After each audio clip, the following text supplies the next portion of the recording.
ওনার বাবার কথা স্মরণে একটু গাইলাম, কষ্ট পাইছেন আপনারা? আমি তো শিল্পী না, একটু চেষ্টা করি, রাগ করেন আপনারা?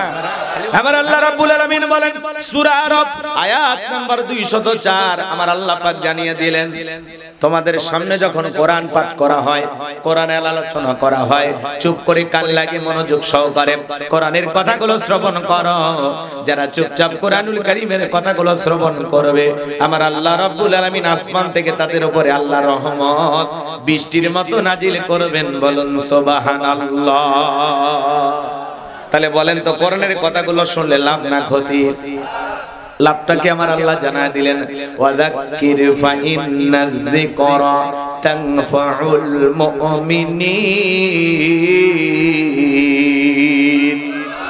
সূরা জারিয়ার 55 নম্বর আয়াত আল্লাহ রাব্বুল আলামিন জানিয়ে দিলেন, যারা আমার মুমিন বান্দা তাদের সামনে যখন কোরআন দিয়ে ওয়াজ করা হয়, কোরআন থেকে উপদেশ দেওয়া হয়, এই কথাগুলো শোনার পরে আমার মুমিন বান্দাদের উপকারে আসবে। বলুন সুবহানাল্লাহ। তাহলে কোরআনের কথা শুনে কি প্যান্ডেলে রাখবেন না বাড়ি পর্যন্ত নিয়ে যাবেন? কথা কয় না, কথা বাড়ি পর্যন্ত নিয়ে যাবেন তো ইনশাআল্লাহ।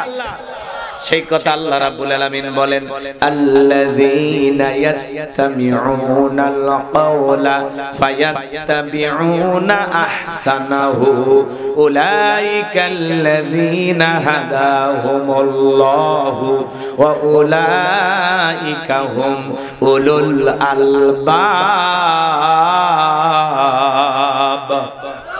সূরা জুমার আয়াত নাম্বার 18 আল্লাহ রাব্বুল আলামিন জানিয়ে দিলেন, যারা আমার মুমিন বান্দা তোমরা মনোযোগ সহকারে কোরআনের কথাগুলো শ্রবণ করো। যারা ঈমানদার, যারা মনোযোগ সহকারে কোরআনের কথাগুলো শ্রবণ করে, এখান থেকে যারা উত্তম কথা, ভালো কথা আমলের নিয়তে গ্রহণ করার সিদ্ধান্ত নেয়, এখান থেকে যারা ভালোটা গ্রহণ করে, উত্তমটা গ্রহণ করে, আমার আল্লাহ বলেন উলাইকাল্লাযীনা হাদাহুমুল্লাহু, আমি আল্লাহ পাক তাদের জন্য হেদায়েতের রাস্তাটাকে সহজ করে দেব। কোরআন খালি শুনলে হবে না, এখান থেকে যারা ভালোটা গ্রহণ করবে, নিয়ত করবে যে আমি এই কথাটা আমল করব, এরকম নিয়ত যারা করবে, এই কথাটা আমল করতে যতটুকু সহযোগিতা করা দরকার করবেন কে? আরেকটু জোরে বলেন কে? এজন্য আল্লাহ বলতেছেন যারা ভালোটা গ্রহণ করার সিদ্ধান্ত নেয়, আমি আল্লাহ বলে দিলাম তাদের জন্য হেদায়েতের রাস্তা, ওই কথার উপরে আমল করার জন্য যতটুকু সহজ করা দরকার আমি আল্লাহ তার জন্য সহজ করে দেব। বলেন সুবহানাল্লাহ। উলাইকা হুম উলুল আলবাব, যারা বুদ্ধিমান তারাই কোরআনের উপদেশ গ্রহণ করে। আমি আশা করি পাবনার মানুষ বুদ্ধিমান, আমি যা বলবো সেখান থেকে অবশ্যই গ্রহণ করার চেষ্টা করবেন তো ইনশাআল্লাহ। কোনো ভূমিকা নাই। সূরার নাম কাউসার। জোরে বলেন কি নাম? একটু জোরে বলেন বাজান, সূরার নাম কি? রাত গভীর হওয়ার কারণে আমি ছোট্ট সূরা ধরছি, কথা কি বুঝতে পারছেন? যদি রাত একটু বেশি পাইতাম 10টায়, আমি বারবার বললাম যে ভাই একটু 10টায় উঠা দেন, 10টা 10:30 দিলে আলহামদুলিল্লাহ একটা ভালো টাইম পাওয়া যাইতে, তাই না? এখন প্রায় 12টা বেজে গেছে, এইজন্য কথা এদিক সেদিক কোনো কথা বলবো না, আমরা ডাইরেক্ট আল্লাহর কোরআন থেকে আলোচনা করব ইনশাআল্লাহ। কষ্ট হচ্ছে নাকি আপনাদের? আমার জন্য দোয়া করবেন। আমার কোনো জ্ঞান নাই, জ্ঞান দেওয়ার মালিক কে? ক্বালু সুবহানাকা লা ইলমা লানা ইল্লা মা আল্লামতানা ইন্নাকা আনতাল আলিমুল হাকীম। বলুন সুবহানাল্লাহ। জ্ঞান দেওয়ার মালিক জোরে বলেন কে? আল্লাহর কাছে দয়া করুণা ভিক্ষা চেয়ে আমার আল্লাহ যদি তার গোলামের জবান দিয়ে কিছু কথা বের করে দেন, তাহলেই তো বলতে পারবো। আমার বলার শক্তি নাই, বলার শক্তি দিয়েছেন কে? আর রহমান আল্লামাল কোরআন খলাকাল ইনসান আল্লামাহুল বায়ান। মানুষকে কথা বলার শক্তি দিয়েছেন কে? আল্লাহর প্রতি তাওয়াক্কুল করে আল্লাহ পাকের কাছে দয়া করুণা ভিক্ষা চেয়ে আপনাদের দোয়া নিয়ে শুরু করতে চাচ্ছি। সূরার নাম কাউসার। জোরে বলেন কি নাম? একটু জোরে বলেন কি নাম? আরো জোরে। জোরে হলো না। 2025 সাল কাউসার। জোরে বলেন। একটু অভ্যাস করে নেন, সামনে মিছিল করা লাগবে তো। সূরার নাম কাউসার। অনেকে ভাবতেছে হুজুর এই সূরা থেকে ওয়াজ করবেন, এটা যদি আগে টের পাইতাম, মোটরসাইকেলে তেল পুরে অটো ভাড়া দিয়ে কষ্ট করে আপনার মাহফিলে আসতাম না। আচ্ছা আপনারা বলেন তো বাজান, পরিচিত পথে পথ চলতে সহজ না কঠিন? পরিচিত মানুষের সাথে কথা বলে ভালো লাগে না খারাপ লাগে? পরিচিত রাস্তায় পথ চলতে যেমন সহজ হয়, পরিচিত মানুষের সাথে কথা বলে যেমন ভালো লাগে। বক্তা যদি কোনো পরিচিত আয়াত বা সূরা থেকে আলোচনা করে, এইটা শুনে আরো বেশি ভালো লাগে, কারণ যেই জিনিস যত বেশি জানবেন এতে চর্চা কমে না বাড়ে? জোরে বলেন, চর্চা কমে না বাড়ে? সূরা কাউসারের তাফসীর হয়তোবা আপনারা যেভাবে শুনেছেন আমি হয়তোবা সেভাবে বলতে পারবো না। আজকে আমি যেভাবে বলবো হয়তোবা আপনারা সেভাবে শোনেন নাই। কথায় আছে এক একটা ফুলের এক একটা সুঘ্রাণ, কথা বলে ঠিক। এটা তো আর ফুল না, এটা কাগজের ফুল। রাগ করতেছেন আপনারা? দেখতে ফুলের মতো কিন্তু নকল, কথা কন না কেন? রাগ করতেছেন আপনারা? তাহলে আমি কি শুরু করতে পারি? কষ্ট হবে না? ওয়াদা দিয়েছেন আপনারা 1 ঘন্টা দেন নাই ওয়াদা? 1 ঘন্টার জন্য ওয়াদা দিয়েছেন। ওয়াদা ভঙ্গ করা কিসের লক্ষণ? মুনাফিকের লক্ষণ। আশা করি আপনারা বুঝতে পারছেন। আমি মনে করি ওই তালিকায় এখানে একজনও নাই, কথা বলে ঠিক কি না? ওই যে একজন মুরব্বি বাবাজি, ওটা বসা করা যাবে না। ও চাচা মনে হয় ওনার কাছের লোকের কাছে যায় বসে, ও বন্ধু পাইছে না? আচ্ছা, এই মুরব্বি বলাও সমস্যা, তাই না? যুবকেরা করে ভাইরাল করে ফেলে দিছে, বাপ রে বাপ। বুঝে ফেলে দিছে মানে কি? ওরা হাসি প্রমাণ করে যে হুজুর বুঝে ফেলে দিছে। রাগ করতেছেন আপনারা? না, বারবার বলবো না, আপনারা আবার রাগ করবেন। আচ্ছা, সূরার নাম কি? ওয়াজ তো কি, ওয়াজ কি মেশিন নাকি? একটা ভূমিকা আছে না? এই যে শেষ, আপনাদেরকে বলতে হবে না আমি কোন সূরা থেকে ওয়াজ করব কি, ভালো করে না বলে এক কান ধরে খালি টান মারলে হবে। আমার ভাইরা রে, পীর সাহেব যখন নদীর কিনারায় দাঁড়ায় গেল, কোন নৌকা নাই, কিভাবে নদী পার হবে গো? কিন্তু তোমরা তো জানো না আমার পীরের কত কেরামত। আমার পীর হাকিমপুরি জর্দা দিয়ে পান খায়, চতুর্থ আসমানে ঘুরে বেড়ায়। জোরে বলেন সুবহানাল্লাহ। এগুলো আজ কি করবো আমি যে কোনো জায়গায় যাই বিষয় ভিত্তিক আলোচনা করি। এই যে এই ছেলেটা দেখছেন, প্রত্যেকটা জায়গায় কোন সূরা থেকে ওয়াজ করছে মুখস্থ রাখছে। এটা বোঝা লাগবে। আমি যে কি ওয়াজ করবো সেটা যদি আপনাদেরকে না বুঝাইতে পারি, খালি কান ধরে টান মারলে হবে? তাহলে আজকে আলোচনা করব সূরা কাউসার থেকে। জোরে বলেন কোন সূরা? সূরা কাউসার থেকে। বাস, কথা ক্লিয়ার। মোট আয়াত আছে 3টি। আয়াত কয়টি? তিনটি। রুকু আছে 1টি। বিশ্বনবীর মক্কার জিন্দেগিতে এই সূরাটি নাজিল হয়েছে। কোরআনুল কারীমের 108 নাম্বার সূরা। মনে থাকবে তো ইনশাআল্লাহ? এবার জবান ছেড়ে সবাই মহব্বতে আমার সাথে তেলাওয়াত করুন। আউযু বিল্লাহি মিনাশ শাইতানির রাজীম। বিসমিল্লাহির রাহমানির রহিম। বিতাড়িত মুর্দা শয়তানের কাছ থেকে আল্লাহ পাকের কাছে আশ্রয় প্রার্থনা চাচ্ছি। পরম করুণাময় সিমদালু আল্লাহ তাআলার নামে শুরু করছি। ইন্না আ'তাইনাকাল কাউসার ফাসাল্লি লিরাব্বিকা ওয়ানহার ইন্না শানিয়াকা হুয়াল আবতার। আল্লাহু আকবার। যে কোনো আয়াত বা সূরার তাফসীর করতে হলে কোন প্রেক্ষাপটে কোন সময় আল্লাহ তাআলা তার হাবিবের উপরে সেই সূরাটি বা আয়াতটি নাজিল করেছেন, নাজিলের শানি নজুল জানার দরকার আছে না নাই? আরবিতে বলা হয় শানি নজুল, তার মানে নাজিলের সময়কালটা, নাজিলের প্রেক্ষাপটটা কেমন ছিল আমি কি একটু তুলে ধরব? সূরা কাউসার আল্লাহ পাক তার হাবিবের উপরে কোন সময় নাজিল করেছেন আমি একটু সংক্ষিপ্ত সময় বলেই আমরা মূল তাফসীরে প্রবেশ করব ইনশাআল্লাহ। সম্মানিত ভাইয়েরা আমার, বিশ্বনবীর প্রিয় সাহাবী হযরত আনাস রাদিয়াল্লাহু তাআলা আনহু বলেন, নবীজি কাবার হাতিমে হেলান দিয়ে বসা, আমি তাকায় দেখি নবীজির মনটা ভীষণ খারাপ, মুখটা মলিন, চোখের কোণা দিয়ে অশ্রু ঝরতেছে। কিছুটা সময় অতিবাহিত হয়ে যাওয়ার পরে আমি তাকায় দেখি আমার নবীজি মুস্কি মুস্কি হাসতেছেন। বলুন সুবহানাল্লাহ। হযরত আনাস ডেকে বলেন, নবী এই মাত্র দেখলাম মনটা খারাপ, মুখটা মলিন, চোখের কোণা দিয়ে অশ্রু ঝরতেছে, আবার কেন আপনি মুস্কি মুস্কি হাসেন? আমার নবী কেন কাঁদেন, কেন হাসেন? এর পেছনেও রহস্য আছে না নাই? একটু জোরে বলেন, আছে না নাই? আমার ভাইয়েরা, নবীজির মনটা খারাপ, কারণ হলো নবীজির কলিজার টুকরা ছেলে সন্তানগুলো জন্মগ্রহণ করে আর একে একে ছেলে সন্তানগুলো মারা যায়।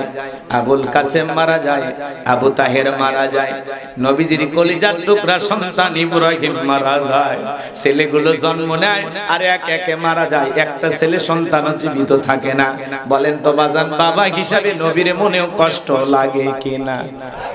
একে তো সন্তান হারানোর ব্যথা, অন্যদিকে নবীজির কাছের চাচা নাম হলো আবু লাহাব, ডেকে বলে ভাতিজা তোমার বংশে বাতি জ্বালানো কেউ থাকলো না, তুমি একটা লেজ কাটা, তুমি একটা নির্বংশ, জোরে কন্যা উযুবিল্লাহ। আপনারাই বলুন বাজান গো আমার, আল্লাহ না করুক আপনার আমার সন্তান যদি মারা যায়, কাছের আত্মীয় স্বজনদের উচিত বিপদের দিনে সান্ত্বনার বাণী শোনানো। বাবা তুমি সবর করো, ধৈর্য ধারণ করো, জীবন মৃত্যুর মালিক আল্লাহ। আল্লাহ সন্তান দিয়েছে, আল্লাহ নিয়েছে, আল্লাহ যদি চায় বছর না ঘুরতে তোমাদের ঘর আলোকিত করে আবারও সন্তান দিতে পারেন, তিনি কে? কাছের মানুষদের উচিত বিপদের দিনে সান্ত্বনার বাণী শোনানো। কিন্তু নবীর চাচা আবু লাহাব এতটাই খারাপ ছিল বাজান, সান্ত্বনা তো দেওয়া দূরের কথা, নবীজির ব্যথিত হৃদয়ে আরো বেশি ব্যথা দেয় আর ডেকে বলে ভাতিজা তোমার বংশে বাতি জ্বালানো কেউ থাকলো না, তুমি একটা লেজ কাটা, তুমি একটা নির্বংশ। এই কথা বলে নবীকে মনে মনে কষ্ট দেয়। আমার ভাইয়েরা, বিশ্ব নবীর ছেলে সন্তানগুলো কেন শিশুকালে মারা গেল? একটা ছেলেও কেন জীবিত থাকলেন না? প্রাপ্ত বয়স হওয়া পর্যন্ত এই পৃথিবীর জমিনে অনেক পয়গাম্বরের ছেলে জীবিত ছিল, কিন্তু বিশ্ব নবীর ছেলে সন্তানগুলো কেন জীবিত থাকলো না? আল্লাহ তাআলা কেন তাদেরকে শিশুকালে নিলেন? এর পিছনে কারণ আছে না নাই?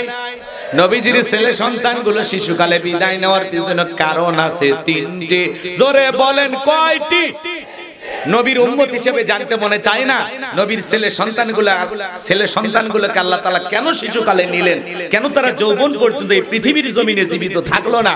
কি সেই তিনটি রহস্য, কি সেই তিনটি কারণ? কারা কারা শুনতে রাজি? দুই হাত তুলে দেখান তো দেখি। লিল্লাহি তাকবীর।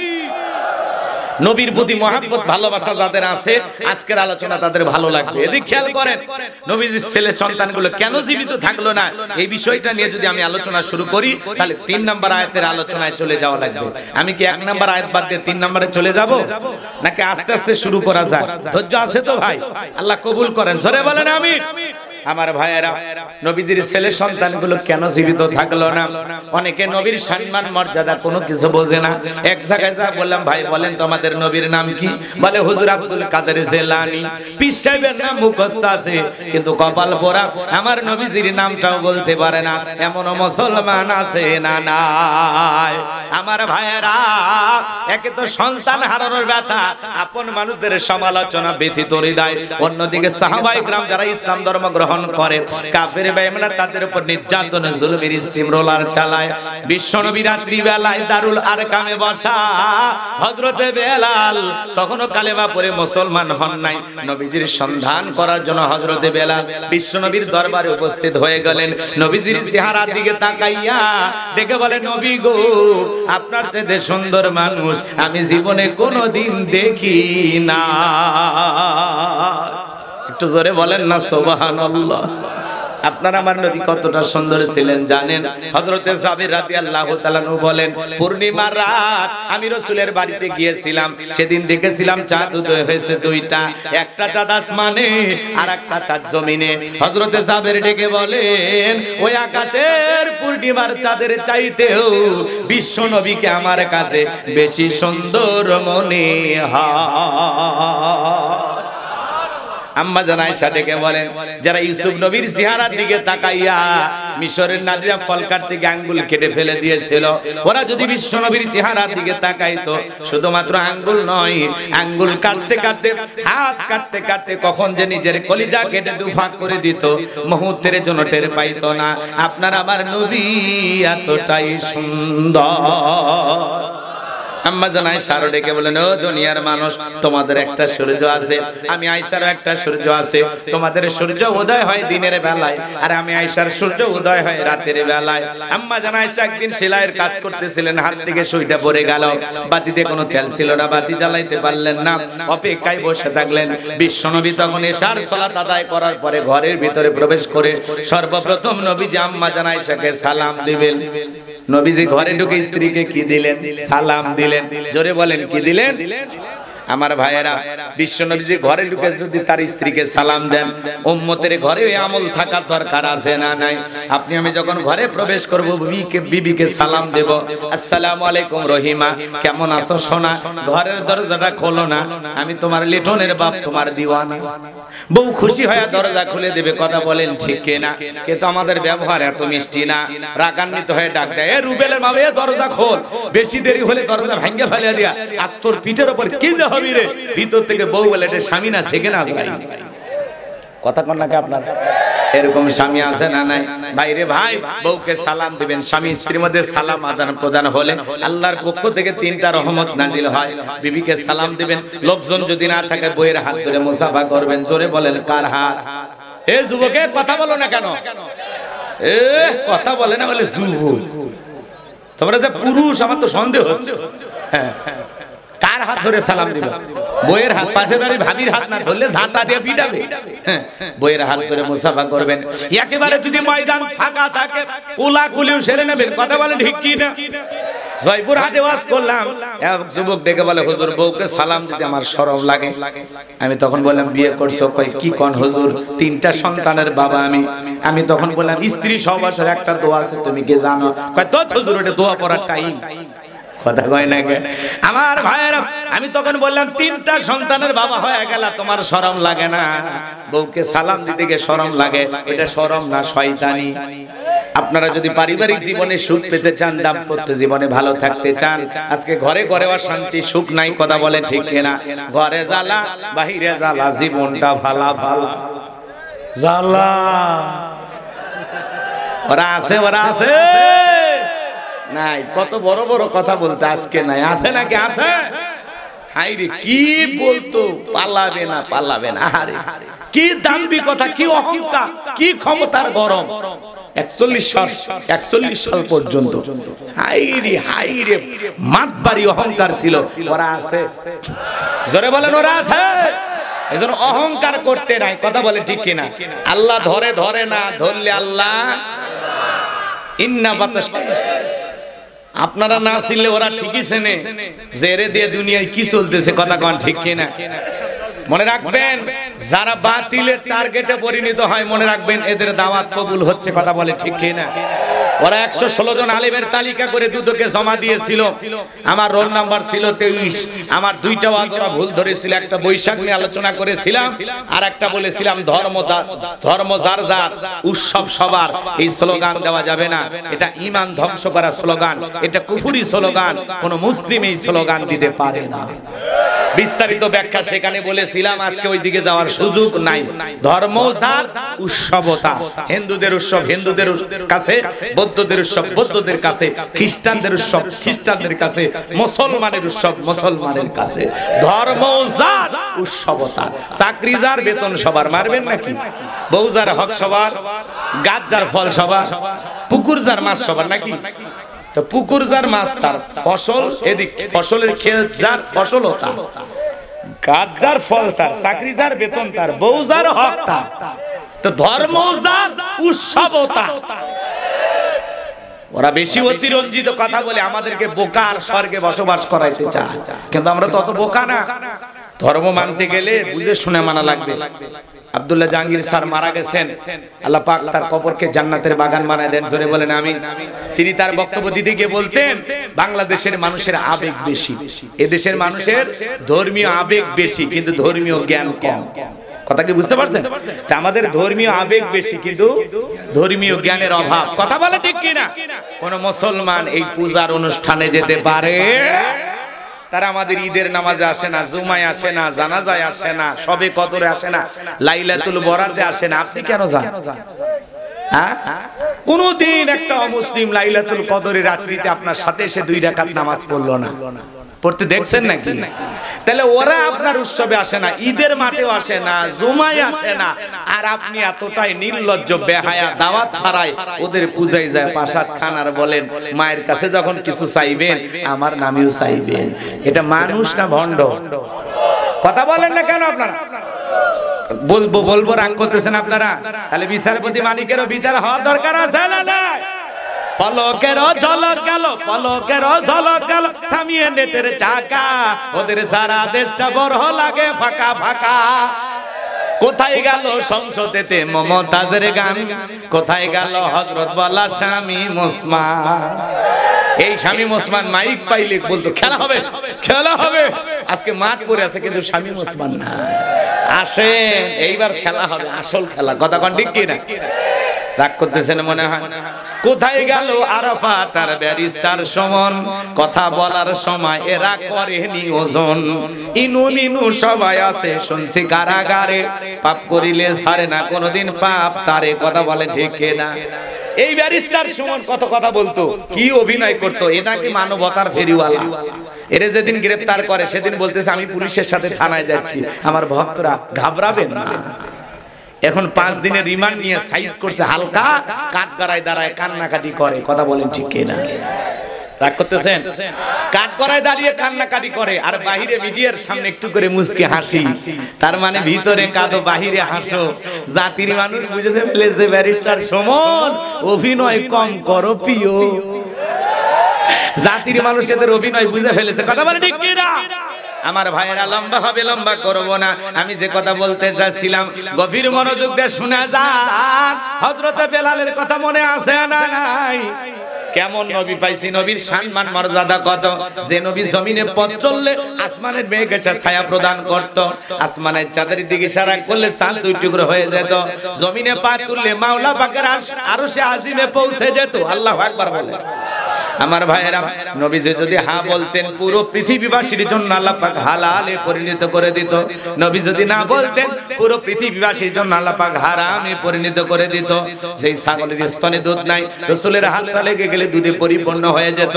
যেই খাবার 2-3 জন মানুষকে শেষ হয়ে যাবে, এমন খাবারে রাসূলের হাতটা লেগে গেলে শত শত মানুষ খাবার খেয়েও যেমন খাবার তেমনি থাকে। নবীজির শরীর মোবারক যখন ঘেমে যেত, আম্মা জানেরা রাসূলের ঘামগুলো শিশিতে সংগ্রহ করে রাখতেন। বিশেষ দিনে নবীজির দেহের ঘামগুলো সুগন্ধি হিসাবে ব্যবহার করা হতো। দয়ার নবী, মায়ার নবী গো, আপনি নবী আমার জীবনের জীবন। বলেন দয়ার নবী, মায়ার নবী গো, আপনি নবী আমার জীবনের জীবন। দেখায় আপনার মজেজা ভাগ্যবতী বিবি খাদিজা, আপনারে করিল জীবনের আপন। ধন দৌলত যা ছিল চরণ তলে সব সফিয়া দিল, আপনারে করিল জীবনের আপন। প্রেমের নবী, দয়ার নবী গো, আপনি নবী আমার জীবনের জীবন। জোরে বলেন মারহাবা। হযরতে বেলাল ডেকে বলে নবী গো, আপনার চাইতে সুন্দর মানুষ আমি জীবনে কোনোদিন দেখি নাই। ও নবী, আপনি কালেমার দাওয়াত দেন, আমার একটু কালেমা পড়ে মুসলমান বানায় দেন। বিশ্ব নবী হযরত বেলালকে পড়ায় দিলেন লা ইলাহা ইল্লাল্লাহু মুহাম্মাদুর রাসূলুল্লাহ সাল্লাল্লাহু আলাইহি ওয়াসাল্লাম। হযরতে বেলাল কালেমা পড়ে মুসলমান হয়ে গেল। আমার নবী ডেকে বলে বেলাল, ইসলামের অবস্থা এখন ভালো না, কালেমা পড়েছো আপাতত প্রকাশ করা যাবে না। আপনারা বলেন তো বাজান, ইসলামের অবস্থা কি সব সময় ভালো থাকে? আজও তাম পৃথিবীর দিকে তাকায় দেখেন, ওই জালেমদের টার্গেট ইসলাম আর মুসলমানকে বিদায় করা। আজও ফিলিস্তিনিতে ওই নেতানিয়াহুর নেতৃত্বে মুসলমানদেরকে হত্যা করা হয়। এই যে আমেরিকার প্রেসিডেন্ট, সাবেক প্রেসিডেন্ট নাম হলো জো বাইডেন, এই ক্ষমতায় এসে পৃথিবীর বিভিন্ন দেশে যুদ্ধ লাগায় দিয়েছে। এইবার গতকালকে নির্বাচনে পাস করেছেন ডোনাল্ড ট্রাম্প। কথা কয়, এই ডোনাল্ড ট্রাম্প আমেরিকার প্রেসিডেন্ট হয়েছে, বিশ্বের সেরা নেতা, বিশ্বের বড় নেতা। কথা বলে ঠিক কিনা? আমেরিকার প্রেসিডেন্ট হওয়া মানে কি? বিশ্বের বড় নেতা। রাগ করতেছেন আপনারা? এই ডোনাল্ড ট্রাম্প ক্ষমতাতে এসে তারপরে আবেগে ভালোবাসা স্ত্রীকে একটু কিস করলেন।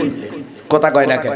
এবং আমেরিকার মানুষকে বললো এই জয়, আপনাদের সাথে আমি ভাগাভাগি করলাম, আপনারা যোগ্য মানুষকে নির্বাচিত করেছেন, আপনাদের কাছে দেওয়া প্রত্যেকটা প্রতিশ্রুতি আমি রক্ষা করব। ডোনাল্ড ট্রাম্প বক্তব্য দিতেছেন ডোনাল্ড ট্রাম্প নির্বাচনে পাস করেছেন, আমেরিকার 47তম প্রেসিডেন্ট হলেন ডোনাল্ড ট্রাম্প। এই আনন্দে বাংলাদেশের কিছু লোকেরা মিছিলে আত্মহারা হয়ে যাচ্ছে। ডোনাল্ড ট্রাম্পের সাথে নাকি এদেশের পালিয়ে যাওয়া সাবেক প্রধানমন্ত্রীর গভীর সম্পর্ক। শুধু কি তাই, যেই দেশে তিনি আশ্রয় নিয়েছেন ভারতের দাদা, তিনি নাকি ডোনাল্ড ট্রাম্পের বন্ধু হয়। তো এই বন্ধুত্বের খাতিরে নাকি ওনার আরেকবার বাংলাদেশে বীরের মতো প্রত্যাবর্তন হওয়ার একটা আশায় উনি আছেন। দিল্লি বহুত যাওয়া সহজ, কিন্তু এই দেশে ফেরা কঠিন। কথা কম। 45 মিনিট সময় পেয়েছিলেন পালিয়ে যাওয়ার জন্য। যেই পরনে শাড়ি ছিল ওইটা পরে চলে গেছেন রান্না করা গরম ভাত ফেলে দিয়া। এই জন্য বড় বড় কথা বলে কোনো লাভ হবে না। যারা খুব বেশি আনন্দ উল্লাস করতেছেন, মনে রাখবেন আমেরিকা দেখেন, ওরা ওই এর আগে নির্বাচন করলে যে মহিলা, তার নাম কি ছিল? হিলারি। আর এই যে কমলা, এরা যতই নারী হোক, ভালো করে বোঝেন, আমেরিকার মানুষ কোন নারীকে প্রেসিডেন্ট নির্বাচিত করে না। এর দ্বারা প্রমাণ হয় ওরা বিশ্বের বিভিন্ন দেশকে নারীর ক্ষমতায়নের দিনে উৎসাহ দিলেও ওরা নিজেরা নারীর ক্ষমতায়ন বিশ্বাস করে না। এই জন্য ডোনাল্ড ট্রাম্পের মতো ব্যক্তিকে ওরা আমেরিকার প্রেসিডেন্ট বানাইলো, কিন্তু কমলা বিবিকে বানাইলো না। কথা বলেন ঠিক কিনা? আর ওরা বিশ্বের বিভিন্ন দেশের মানুষকে প্রশিক্ষণ দেয়, আপনাদের দেশের প্রধানমন্ত্রী নারী, চমৎকার। তো তাহলে তোমরা পুরুষ চয়েস করো কেন? আমেরিকায় তো কই কোন নারী তো প্রধানমন্ত্রী হচ্ছে না, হচ্ছে কি? এই জোরে বলেন হইলো? তাহলে কি বোঝা যায় পুরুষ প্রধানমন্ত্রী দরকার। কথা বলেন ঠিক কিনা? আমরা বিগত বছরে অনেক নারী নির্যাতন জুলুমের শিকার হয়েছি। 16 বছরে নারীর জ্বালায় এই জীবন অর্ধেক হয়ে গেছে। ঘর জামাইয়ের মতো ছিলাম, কোনো টু শব্দ করার মতো অবস্থা ছিল না। এই জন্য কোনো কথা বললেই নারী নির্যাতনের মামলা দিয়ে দিত। কথা বলেন ঠিক কিনা? আমার ভাইয়েরা, শুধু কি তাই, সাবেক প্রধানমন্ত্রী বক্তব্য দিতে গিয়ে বলেছিলেন আমি নারীর অধিকার এমন ভাবে প্রতিষ্ঠিত করব, পুরুষ বাড়াবাড়ি করলে এই দেশে পুরুষের কোনো অধিকারই থাকবে না। তার দাম্ভিকতা ক্ষমতার চেয়ার চূর্ণ বিচূর্ণ হয়েছে। এই জন্য নারীদের জেদ বেশি, ওরা ক্ষমতার চেয়ারে বসে যে শান্তি পায়, ওরা জীবন দেবে তাও চেয়ার ছাড়বে না। কথা বলে ঠিক কিনা? দেখলেন না জেদ করে 16 বছর লাগলো চেয়ার ছাড়তে। এজন্য যারা যায় চেয়ারে তারা থাকে গিয়ারে। এজন্য আপনাদেরকে বলতে চাই, আগামীতে আমরা বাংলাদেশে কোন নারী প্রধানমন্ত্রী নির্বাচিত করব না। আমেরিকার নির্বাচন থেকে শিক্ষা গ্রহণ করতে হবে। ওরা ডোনাল্ড ট্রাম্পের মতো একটা নেতাকে মেনে নিল যে সকাল বিকাল ঈশ্বর চাচার মতো উল্টাপাল্টা বক্তব্য দেয়, তারপরেও ডোনাল্ড ট্রাম্পকে ওরা পুরুষ হিসেবে মেনে নিল, মহিলাকে মেনে নিল না। আগামীতে বাংলাদেশের নির্বাচনে এই দেশের সরকার যিনি হবে পুরুষ প্রধানমন্ত্রী চাই, কারা দুই হাত তুলে দেখা। লিল্লাহি তাকবীর। এখন কেমন পুরুষ নির্বাচিত করবেন সেটা আপনাদের বিষয়। কথা বলেন ঠিক কিনা? যাকে যোগ্য মনে হবে, সৎ মনে হবে, ভালো মনে হবে, যার কাছে বাংলাদেশ গেলে পুরো দেশের মানুষ নিরাপদে থাকবে, কোনো হিংসা থাকবে না, মারামারি থাকবে না, ফেতনা ফাসাদ থাকবে না, এমন মানুষকে আগামীতে নির্বাচিত করা লাগবে। কথা বলে ঠিক কিনা? আর বহু মাঝে মাঝে অডিও কল, যেই মানুষের জীবনে কল রেকর্ড ফাঁস হয় না, এখন ইচ্ছে করে একটা স্থানীয় নেতাকে, তৃণমূলের নেতাকে ফোন দিয়ে খোঁজ খবর নেয়। তার মানে কি কি বুঝতেছেন? আবার ওরাই কল দিয়ে ওরাই রিপোর্ট ফাঁস করে দেয়। কথা কন ঠিক কি না? শর্ট করে ঢুকতে চায়। আপনি আসেন তো, কথা কয় না কেন? বুবু আইবা তুমি আইবা গো, সেই দিন আইসা বুবু ক্ষমতা পাইবা না। আপনারা মানে রাগ করতেছেন? পাপ নাই যদি দিল খুলে ওয়াজ না করা যায় তো করবো কোথা? আর অনেকে বলতেছেন ওয়াজের মধ্যে এগুলো কি না, এগুলো একটু বলতেছি কারণ এগুলো প্রেক্ষাপট তুলে ধরা লাগবে। কথা কোন ঠিক কিনা? মাঠ তৈরি করা লাগবে। কি তৈরি করা লাগবে? সামনে ফসল ফলানোর দিন। কথা কোন ঠিক কিনা? বুবু আইবা তুমি আইবা গো, সেই দিন আইসা বুবু ক্ষমতা পাইবা না। খোঁজ নাই বহু কাদের কাকার, অবস্থা খারাপ দরবেশ বাবা, হাউ নাঙ্কেল এখন সামনেও আসে না। নেতা কর্মী সব জেলের ভিতর, আমি আসি ডরের ওপর, কখন জানি আসে গ্রেফতারি পরোয়ানা। বুবু আইবা তুমি আইবা গো, সেই দিন আইসা বুবু ক্ষমতা পাইবা না। আপনি চট করে ঢোকেন বাংলাদেশে, আমরা দেখতে চাই। হ্যাঁ অত সহজ না। যে কায়দায় পালিয়ে গেছে নিঃস্বাদ চাচা স্বৈরাচার ছিল, পদত্যাগ করে জেলে গেছে, আপনি জেলে গেলেন না কে? তাও শান্তি ছিল। এইভাবে নেতা কর্মীদেরকে যারা আপনাকে মায়ের মতো ভালোবাসতো, সন্তান ছেড়ে পালিয়ে গেলেন, সন্তানদের জন্য একটু মহব্বত হইল না? যে মা তার সন্তানকে রেখে পালিয়ে যায়, ওই মায়ের জন্য মিথ্যা ভালোবাসা অন্তরে রেখে কোন লাভ না। এক কথা বলেন না কেন? তারা কি করেছে 16 বছরে 4000 কোটি টাকা খরচ করে বাবার মূর্তি তৈরি করছে, ভাস্কর্য তৈরি করছে। কত টাকা? 4000 কোটি টাকা কারে বলে বুঝতে পারতেছেন? এই টাকা হলে এই দেশের কত উপকার হইতো।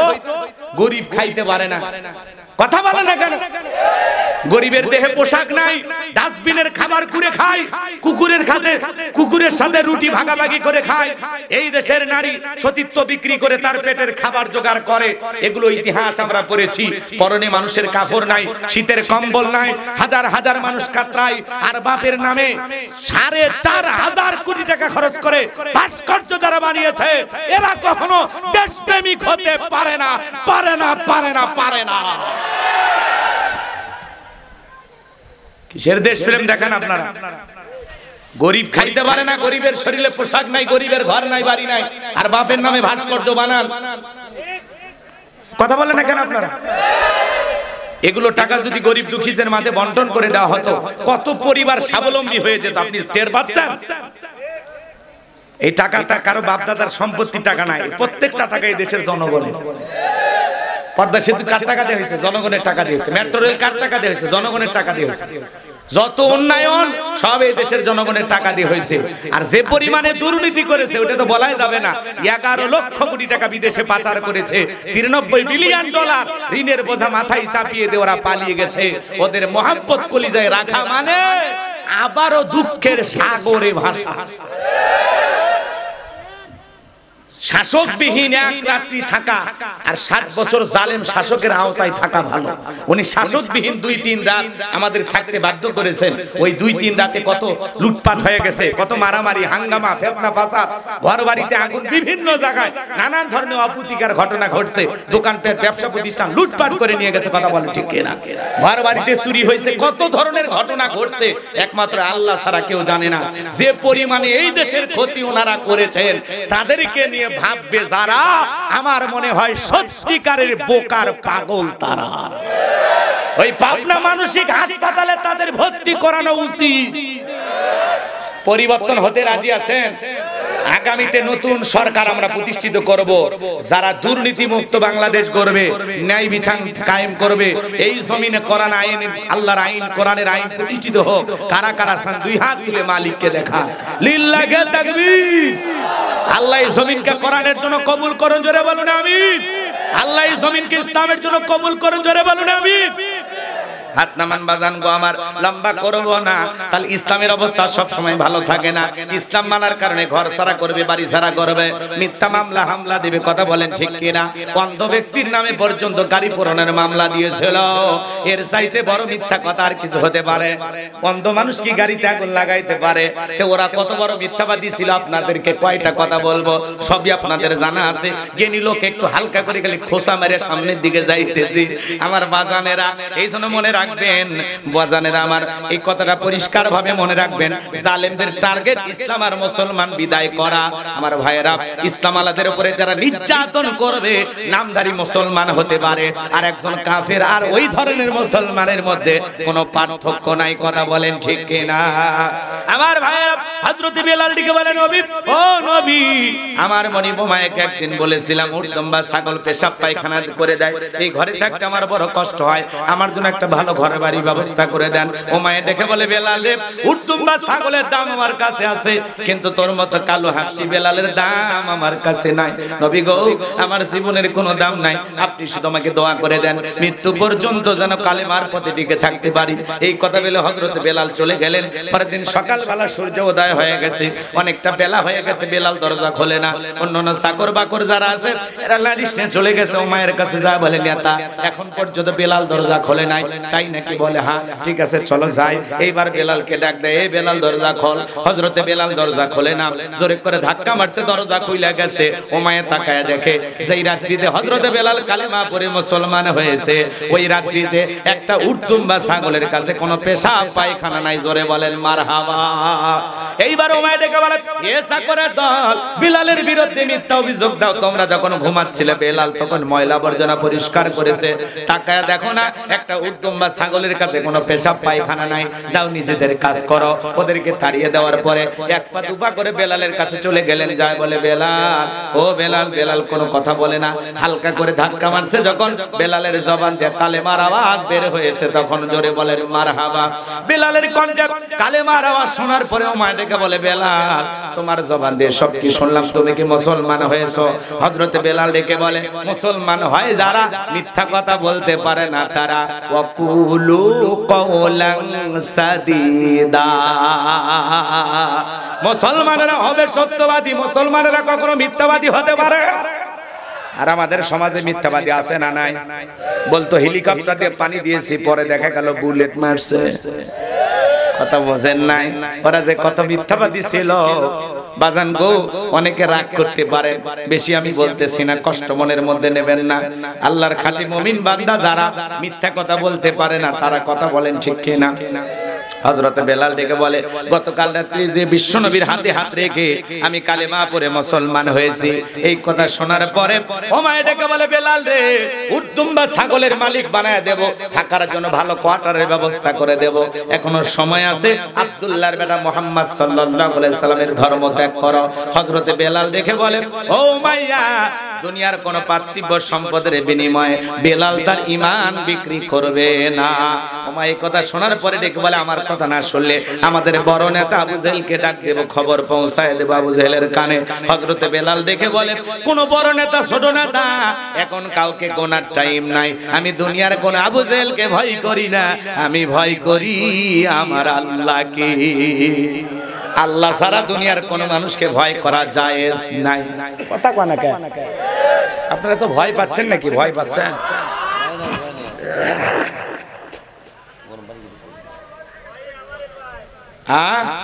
ওই ভয় আপনারাই পায়। একটা আসো আমার ভাইয়েরা, আমার ভাইয়েরা গভীর মনোযোগ দিয়ে কথাগুলো বোঝার চেষ্টা করেন। আমি যে কথা বলতে চাচ্ছিলাম হৃদয়ের কান পেতে কথাগুলো শুনে যান। এইবার উমাইয়া দৌড়ে চলে গেছে আবু জেহেলের বাড়িতে, যা বলে, নেতা আমার বাড়ির কৃতদাস বেলাল কালেমা পড়ে মুসলমান হয়েছে, তাই নাকি? বলে হ্যাঁ ঠিক আছে যাও আমি আসতেছি। আবু জেহেলের একটা বিশেষ বাহিনী ছিল যাদের কাজই হলো মুসলমান ইমানদারদের উপর নির্যাতন জুলুম চালানো। আজও পৃথিবীর জমিনে তাকায় দেখবেন জালেমদের বিশেষ একটা বাহিনী থাকে যাদের কাজই হলো মুসলমান আল্লাহওয়ালাদের উপর নির্যাতন জুলুম চালানো। ওরা ক্ষমতায় টিকে থাকার জন্য এই দেশের নিরীহ মুসলমানদেরকে টার্গেট করে, আলেমদেরকে টার্গেট করে। কথা বলে ঠিক কিনা? ওরা বিশেষ বাহিনী দিয়া এদেশের ইমানদারদের জবান বন্ধ করার চেষ্টা করে, ইমানদারদের পথে বাধা সৃষ্টি করে। কথা বলেন ঠিক কিনা? তার বাস্তব প্রমাণ আপনারা দেখেছেন কিনা? আজও গরু গোশত খাওয়ার অপরাধে মুসলমানকে হত্যা করা হয়। আজও কাশ্মীরে মুসলমান মারে, ফিলিস্তিনিতে মুসলমান মারে।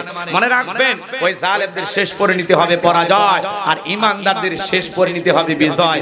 বিজয়ের মালা মুসলমানেরাই গলায় পরবে ইনশাআল্লাহ। একটু কষ্টের পথ পাড়ি দেওয়া লাগবে, একটু সবর করা লাগবে, ধৈর্য ধারণ করা লাগবে, একটু বিপদ আপদ মুসিবত জেল জুলুম নির্যাতন এগুলো সহ্য করা লাগবে। কথা বলে ঠিক কিনা?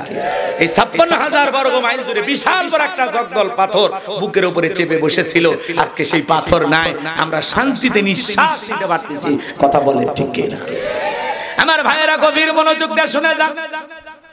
এইবার আবু জেহেল চলে আসলো, এসে ডেকে বলে, বেলাল এদিকে আসো, আমি তোমারে পার্সোনাল ভাবে মোহাব্বত করি। বেলাল রে, এসব কি শুনছি তুমি নাকি মুসলমান হয়েছো? হযরতে বেলাল ডেকে বলে, হ্যাঁ আমি গতকাল রাতে বিশ্বনবীর হাতে হাত রেখে কালেমা পড়ে মুসলমান হয়েছি।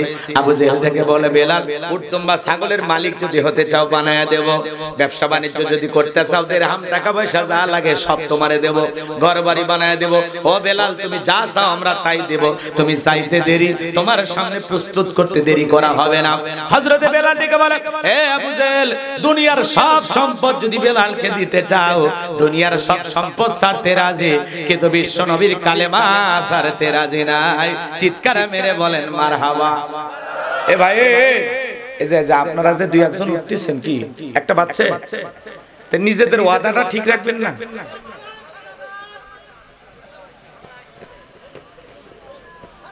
না, কষ্ট হইলে বলেন, আমি ছেড়ে দিয়ে আপনারাও বাঁচেন। জুমার রাত বেশি কষ্ট দেব না আপনাদেরকে, ওটা বসা করবেন না। নিজেদের ওয়াদা ঠিক রাখবেন। আমি বলছি না ওয়াদা ভঙ্গ করা কিসের লক্ষণ? তা আপনার ওয়াদা আপনি খেলাপ করবেন কেন? সামান্য কয়েক মিনিটের জন্য বীরের মতো বসে থাকেন, শেষ পর্যন্ত মজা পাবেন। খারাপ লাগে নাকি? নাকি ওই কথাগুলো বলাতে ওনাদের ভক্ত নাকি রাগ করে যেতেও পারে? ভক্ত থাকবে না? 16 বছরের মা কি এত তাড়াতাড়ি কাঁপে? থাকবেই ওই গ্রুপের কিছু লোক। সেদিন এক মাহফিলে গেছি, বাপ রে বাপ কি গরম, সব গরম ঠান্ডা হয়ে যায়। আমরা শান্ত মানুষ, ভদ্র মানুষ, কিছু বলি না। রাগ করতেছেন মনে হয়? বাজান গো, আপনারা আমাকে একটু একটা পর্যন্ত সময় দিয়া সহযোগিতা করেন। আমি যে কথা বলতে চাচ্ছিলাম, এইবার আবু জেহেল ডেকে বলে, বেলাল রে, এত বড় লোভনীয় প্রস্তাব দিলাম, রাজি হইল না। সোজা আঙ্গুলে ঘিউ না উঠলো, আঙ্গুলে একটু বাঁকা করা লাগবে। এই কথা বলে যুবকদেরকে লেলিয়ে দিল, বেলালকে চাবুক দিয়ে পিঠাও। হযরতে বেলালকে চাবুক দিয়ে পিটানো শুরু করা হলো। এরা যত জোরে চাবুক মারে, বেলাল তত জোরে আল্লাহর নামের জিকির করে। চিৎকার মেরে বলেন মারহাবা। চাবুকটা পিটাইতে পিটাইতে কালো চামড়া গুলো ফেটে রক্ত ঝরতেছে। এরপরে বেলালের জবানের জিকির বন্ধ নাই। আবু জেহেল ডেকে বলে, বেলাল, চাবুক দিয়ে পিটাই রক্ত ঝরাইলাম, এরপরে কি নবী মুহাম্মদ সাল্লাল্লাহু আলাইহি সাল্লামের কালেমা ছাড়বি না? হযরতে বেলাল দেখে বলে, আবু জেহেল রে, মারতে মারতে যদি মেরেও ফেলে দাও, জীবনটা দিতে রাজি, কিন্তু নবীজির কালেমা ছাড়তে রাজি নাই। বলেন আল্লাহু আকবার। এইবার যুবকদেরকে লেলিয়ে দিল। বেলালের পায়ের রশি লাগায়া উঠের পায়ের সাথে বেঁধে মরুভূমির উত্তপ্ত গরম বালিতে ছেঁচড়াইয়া নিয়ে ঘোরা গেল। আরবের বালিগুলো এত গরম ছিল, চাল দিলে মুড়ি হয়ে যেত। আমার ভাইয়েরা, সেই উত্তপ্ত গরম বালিতে হযরত বেলালকে ছেঁচড়াইয়া নিয়ে ঘোরা গেল। বাবলা গাছের কাটা গেল, জিব্বার ভিতরে পিরিকের মতো মারা গেল। বিকেল বেলা নিয়ে এসে বলে, বেলাল, চাবুক দিয়ে পিটাইলাম, পায়ের রশি লাগাই না ঘুরলাম, এত নির্যাতন জুলুম করা হলো রে বেলাল, তারপরে কি নবী মুহাম্মদ সাল্লাল্লাহু আলাইহি সাল্লামের কালেমা ছাড়বি না? হযরতে বেলাল দেখে বলে, আবু জেহেল রে, মারতে মারতে যদি মেরেও ফেলে দাও, বেলালের নিঃশ্বাস থাকবে যতদিন, বেলাল ইসলামের পথে টিকে থাকবে ততদিন। বলেন আল্লাহু আকবার। এইবার সবাইকে মিলে আবু জেহেল ডেকে বলে, এই যুবকের দল, যাও বিশাল বড় একটা পাথর নিয়ে এসে বেলালের বুকের উপরে চাপায়া দাও। বেলালের বুকের উপরে বিশাল বড় একটা পাথর চাপায়া দিয়া আবু জেহেল মনে মনে ভাবলো, এই পাথরের চাপার আঘাতে বেলাল মারা যাবে। এই কথা ভেবে আবু জেহেল চলে গেল। বেলালের বুকের উপরে বিশাল বড় পাথর, এরপরে চোখের পানি ছেড়ে দিয়া জিহ্বা নাড়ায়া জিকির করে। আপনাকে তো জিকির করার জন্য কেউ পিটায় না, মারে না, ধমক দেয় না, পাথর তুলে দেয় না, বেলালের মতো চাবুক দিয়ে পিঠায় না। ইসলামের প্রথম মুয়াজ্জিন বেলাল জিকির করার কারণে, কালেমা পড়ার কারণে, ইসলাম ধর্ম গ্রহণ করার কারণে কি নির্যাতন জুলুম সইতেছে, কথা বলেন ঠিক কিনা? রাগ করতেছেন আপনারা? জিকির কিন্তু উঠতে উঠতে, বসতে বসতে সব সময় করা যায়। মাঠে কাজ করতেছেন, জিকির করা যায়। দোকানদারি করতেছেন, জিকির করা যায়। রিকশা ভ্যান চালাতেছেন, জিকির করা যায়। জিকির করার জন্য আলাদা সময় লাগবে না। হাদিস শরীফের ভেতরে আসছে, যার জিহ্বাটা আল্লাহর জিকিরে ভিজা থাকবে, ওই জিহ্বাওয়ালা মানুষ কোনোদিন জাহান্নামের আগুনে জ্বলবে না। ফাযকুরুনি আযকুরুকুম ওয়াশকুরুলি ওয়ালা তাকফুরুন। তোমরা আমারে স্মরণ করো, আমি আল্লাহ তোমাদেরকে স্মরণ করব। কৃতজ্ঞতা প্রকাশ করো, অকৃতজ্ঞ হয়ো না। তাহলে সব সময় জবানে জিকির থাকবে কার? সুবহানাল্লাহ, আলহামদুলিল্লাহ, লা ইলাহা ইল্লাল্লাহ, সুবহানাল্লাহ।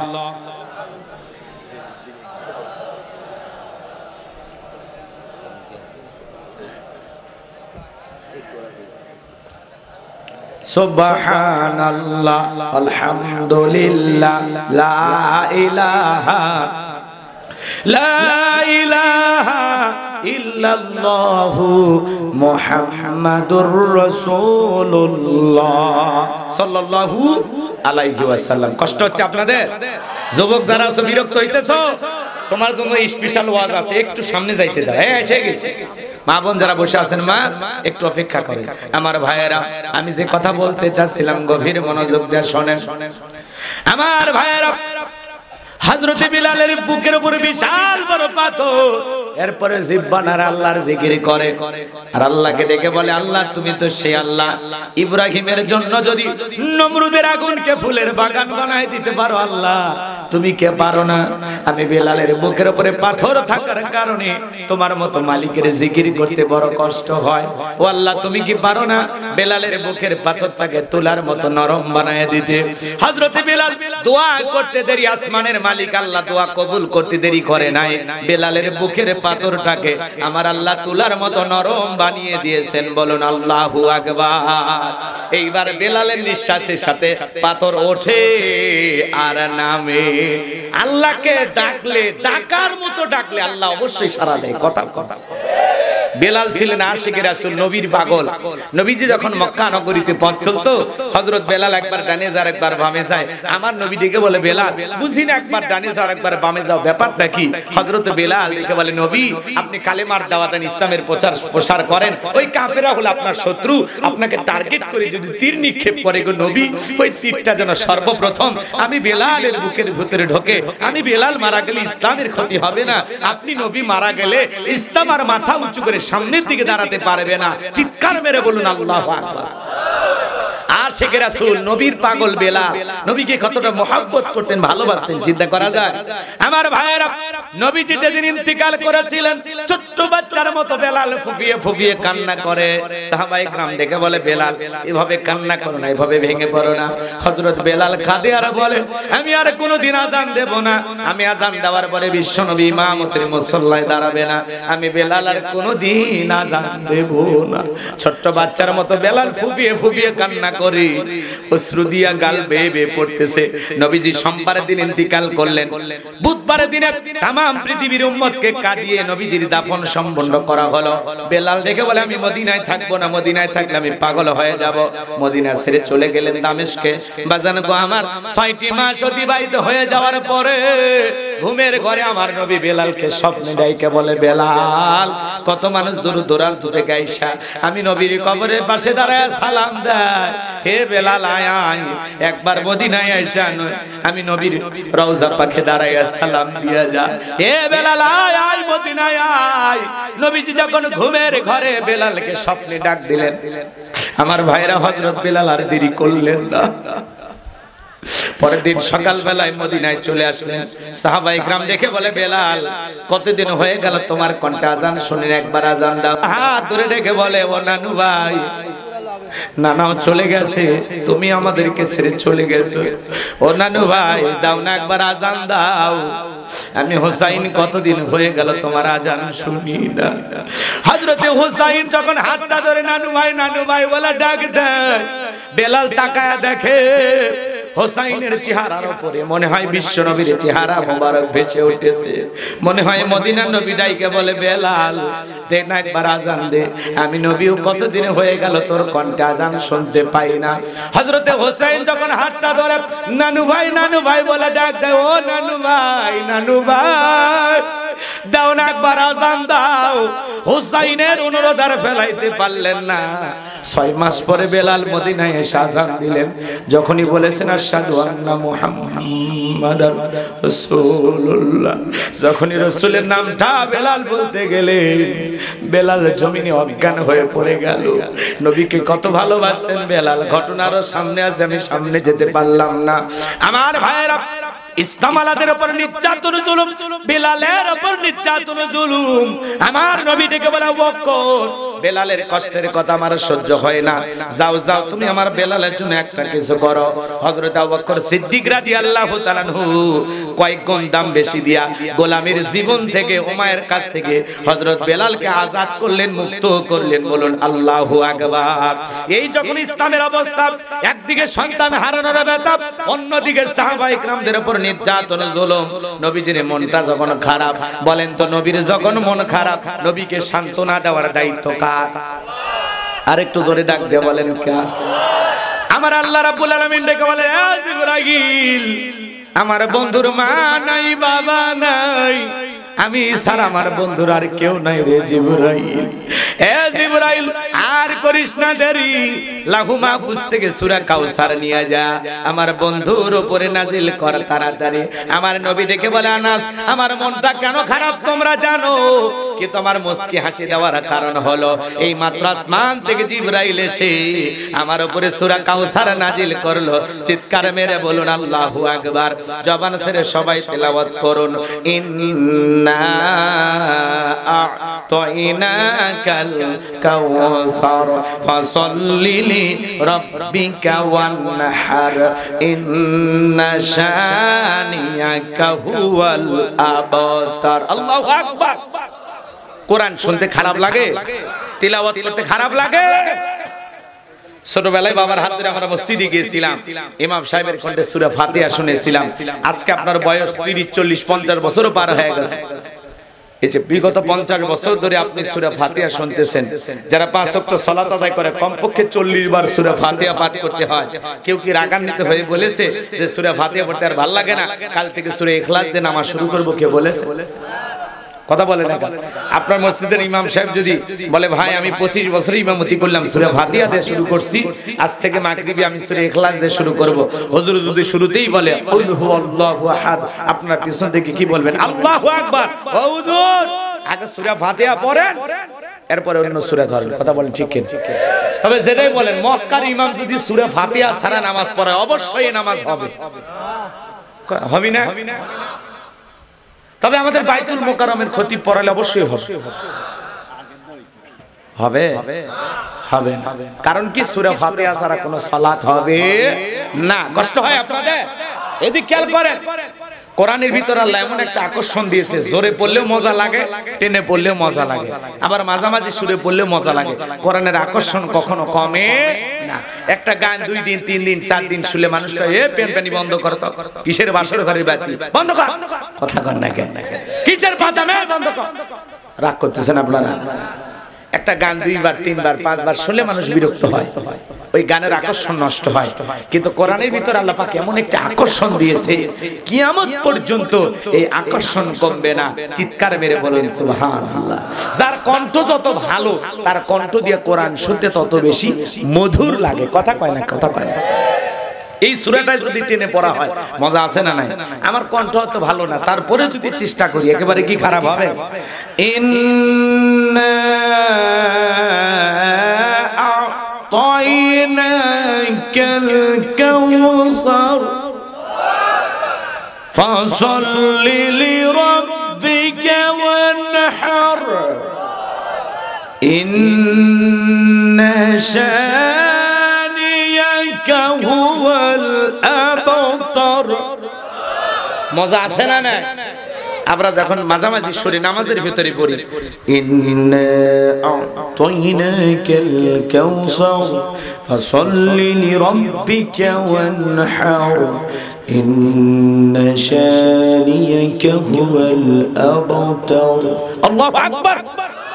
আবার যখন রমজান মাসে হাফেজ সাহেব দেখবেন তারা হুড়ো করে পড়ে, বিসমিল্লাহির রহমানির রহিম, ইন্না আ'তাইনাকাল কাউসার ফাসাল্লি লিরাব্বিকা ওয়ানহার ইন্না শানিয়াকা হুয়াল আবতার আলিফ লাম মিম যালিকাল কিতাবু লা রাইবা ফি হুদাল লিল মুত্তাকিন। আল্লাহু আকবার। কোরআনের ভিতরে আল্লাহ এমন একটা আকর্ষণ দিয়েছে, জোরে পড়লেও মজা লাগে, টেনে পড়লেও মজা লাগে, মাঝামাঝি সুরে পড়লেও মজা লাগে। কোরআনের আকর্ষণ কখনো কমবে না। কোরআন মুসলমানের কাছে কখনো বিরক্ত লাগবে না। আল্লাহু আকবার বলেন। জাদাতহুম ঈমানা। কোরআন শুনলে মুমিনের ঈমান বৃদ্ধি পায়। সুবহানাল্লাহ বলেন। আর গান শুনলে ঈমানটা মইরা যায়।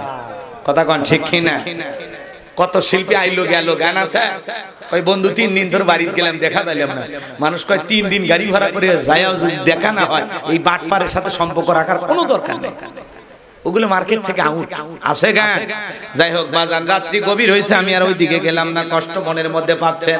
বিশ্বনবী তখন সাহাবায়ে কিরামদের সামনে তেলাওয়াত করে শুনিয়ে দিলেন, ইন্না আ'তাইনাকাল কাউসার। আল্লাহু আকবার। আমার আল্লাহ ডেকে বলেন, অবশ্যই আমি আল্লাহ পাক আপনাকে হাউজে কাউসার দান করেছি। এই পৃথিবীর অন্য কোন নবী রাসূলকে আল্লাহ পাক হাউজে কাউসার গিফট করেন নাই, আপনার আমার নবীকে আল্লাহ পাক হাউজে কাউসার গিফট করেছেন, হাউজে কাউসারের মালিক বানিয়ে দিয়েছেন। বলেন আল্লাহু আকবার। এজন্য আল্লাহ পাক বলেন ইন্না আ'তাইনাকাল কাউসার, নিশ্চয় আমি আল্লাহ পাক আপনাকে হাউজে কাউসার দান করেছি। এই হাউজে কাউসারের পানি মধুর চাইতে মিষ্টি, দুধের মতো সাদা, পানির চাইতে ক্লিয়ার।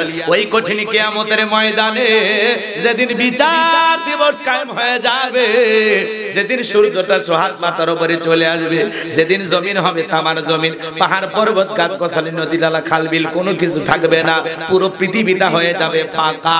আমার ভাইয়েরা, ওই কঠিন কিয়ামতের ময়দানে যেদিন মা তার সন্তানের পরিচয় দেবে না, স্বামী স্ত্রীর পরিচয় দেবে না, ভাই ভাইয়ের পরিচয় দেবে না, ওই কঠিন কিয়ামতের ময়দানের বিচার দিবসের একদিন হবে 50,000 বছরের সমান।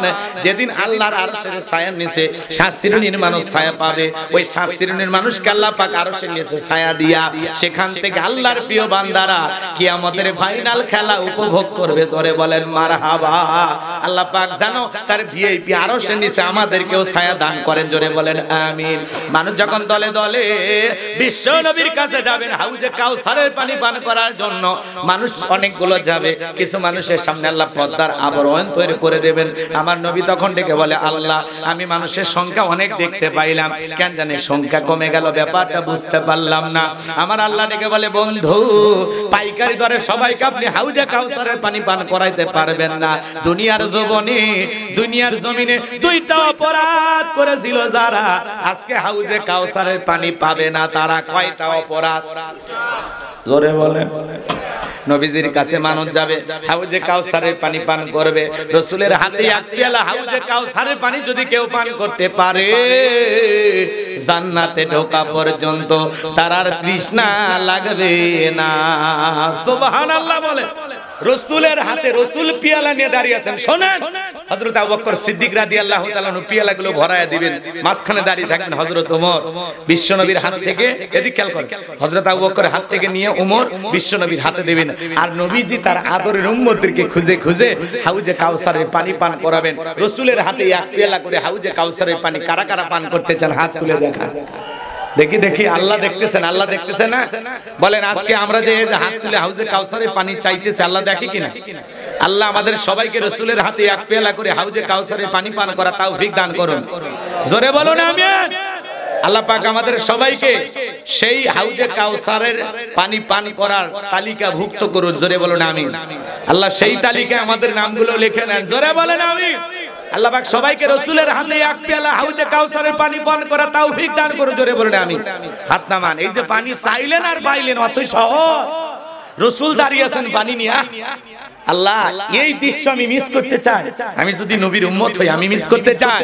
এখন পানি চাইলেন আর পাইলেন, অত সহজ না তো, একটু যে কষ্ট করা লাগবে, কথা কয় না। আমি একটা ছেলের হাতে কিছু চকলেট দিলাম, দিয়ে বললাম বাবা এক বোতল পানি আনো, আমি একটু উযু বানাবো। ওই ছেলেটা চকলেট পায় মারছে দৌড়, মাঝখানে আসার খায় পুইরাও গেছে, হাঁটু ছিলে গেছে, চকলেট থাকার কারণে উঠে দাঁড়াইছে, দাঁড়ায় বদনা ভইরা আমার সামনে হাজির। আমি তখন বললাম বাবা, এই বদনা ভরে পানি আনতে গিয়ে তোমার কষ্ট হইছে, ওই যে মাঝখানে পুইরে গেলে আসার খাইলে ব্যথা পাইছো, হাঁটু চুলে গেছে, রক্ত মানা বের হয়েছে। ওই এদিকে খেয়াল করেন, হাতে চকলেট থাকার খুশির কারণে সে তখন বলতেছে আমি এরকম কত পরে যাই, আমার কিছুই হয় না। ওই ছেলেটার চকলেটের খুশির কারণে পড়ে যাওয়া যেমন কিছুই মনে হয় না, রাসূলের হাতে এক পেয়ালা হাউজে কাউসারের পানি পান করলে কিয়ামতের কঠিন দিন তার কাছে কঠিন মনে হবে না, আল্লাহ সহজ করে দিবেন। বলেন সুবহানাল্লাহ। এখন হাউজে কাউসারের পানি চাইলেন আর পাইলেন, অত সহজ। হাউজে কাউসারের পানি পান করতে গেলে ঠান্ডা পানি দিয়ে ওযু বানায় সালাত আদায় করা লাগবে। আপনি হয়তো হঠাৎ করে নতুন নামাজ ধরছেন, হঠাৎ করে মসজিদে গেছেন আজকে, আপনাকে দেখে তখন বলতেছে বাপ রে বাপ, সূর্য কোন দিকে উঠছে। আগে যারা নামাজ পড়তো তারা তখন টিটকেরি মেরে বলে, ও উত্তর পাড়ার বাদশা কুমা দেখি মসজিদে ঢুকছে, নামাজ কি ঠিক মতো পড়বে না তামাশা করবে রাখছো। এই যে নতুন কেউ মুসলমান মসজিদে যাচ্ছে, আল্লাহ তাআলা তাকে হেদায়েত দান করেছে, তাকে নিয়ে যারা পূর্বের মুসল্লিরা সমালোচনা করে, এরা মানুষ ভালো না। কারণ ওই লোকটা তো আসছে আল্লাহর ঘর পর্যন্ত, আপনি তো 10 জনকে দাওয়াত দিয়ে মসজিদে ঢুকাইতে পারেন না রে ভাই। কেউ একজন আসছে, তার নিয়ে কেন ঠাট্টা বিদ্রুপ করেন? আপনি দোয়া করে বলেন, বাদশা ভাই তুমি যে নামাজ ধরছো, তুমি যে মসজিদে আইছো, তোমারে দেখে দিলটা ভরে গেছে, আল্লাহর কাছে দোয়া করি মৃত্যু পর্যন্ত যেন নামাজ জামাতের সহিত আদায় করার আল্লাহ তৌফিক দান করেন। আপনি দোয়া করেন, বুকে টানেন, কথা কয় না ভাই। আপনি তা না করে ঠাট্টা বিদ্রুপ করেন। দেখি তো তোর নামাজ কয়দিন থাকে, ওখানে মসজিদের সিসি ক্যামেরা, কে আসে আর কে যায় হিসাব রাখে। রাগ করতেছে যুবক বয়সে দাঁড়িয়ে রাখছে, মুরব্বিরা টিটকারি মারে, হ্যাঁ এই বয়সে বুড়া হয়ে গেল, কথা কয় না। যুবক বয়সে দাঁড়িয়ে রেখে বউ নিয়ে ঘুরতেছে, মানুষ দেখা হলে বলে ভাবি আসসালামু আলাইকুম, সাথে চাচার খবর কি? বউ রাগ করে বাড়িতে এসে বলে বাহিরে তোমার সাথে যাব না, আমার ডাকে ভাবি আর তোমার ডাকে চাচা। যে বউ রসুলের সুন্নতি দাড়ি মহব্বত করে না, রসুলের সুন্নতি দাড়ি পছন্দ করে না, এই বউ কখনো আপনাকে 100% ভালোবাসা দিতে পারে না। কথা বলে ঠিক কি না? রসুলের সুন্নতির মহব্বত নাই, আবার ওর অন্তরে কিসের মহব্বত? কলিজে কাটে দিলেও কবে লবণ কম হইছে, কথা কয় না কে? ওদের সেনা বড় কঠিন, ওরা কঠিন জিনিস, বাঁকা হাত দিয়ে আল্লাহ বানাইছে। আজকে ওয়াজ করে একটু হালকা সোজা বানায় দেন, একটু মহিলাদের ওয়াজ একটু পরে করতেছি, কষ্ট হচ্ছে নাকি আপনাদের? তাকবীর দেন, লিল্লাহি তাকবীর। এই যে এসে গেছে, একটু মা বোনদের আলোচনা হওয়া দরকার। আমার ভাইরা দিক খেয়াল করেন, তাহলে হাউজে কাউসারের পানি পেতে হলে কাজ করতে হবে দুইটি। জোরে বলেন কয়টি? দুইটা আঙ্গুল তুলে দেখান। আল্লাহ যাদেরকে হাত দিয়েছে দুইটা আঙ্গুল তুলে দেখান, বলেন তো হাউজে কাউসারের পানি পান করতে গেলে কাজ করতে হবে কয়টি? আরো জোরে। এইবার 2 নাম্বার আয়াত সবাই পড়ুন, ফাসাল্লিলি রাব্বিকা ওয়ানহার, ফাসাল্লিলি রাব্বিকা ওয়ানহার। 1 নাম্বার হলো ফাসাল্লিলি রাব্বিকা, রবের উদ্দেশ্যে সালাত আদায় করা লাগবে। নামাজ হবে একমাত্র কার জন্য? আরেকটু জোরে বলেন, কার জন্য?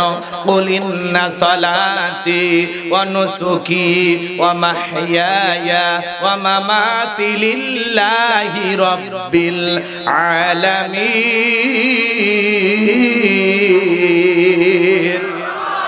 সূরা আনআম আয়াত নাম্বার 162 আল্লাহ তাআলা লিখে বলেন, নবীজি আপনি বলুন আমার নামাজ, আমার কুরবানি, আমার জীবন, আমার মরণ লিল্লাহি রাব্বিল আলামিন, আসমান জমিনের প্রতিপালকের জন্য। মুমিন জীবনের সব ইবাদত হবে একমাত্র আল্লাহকে রাজি খুশি করার জন্য। কথা বলেন ঠিক কি না?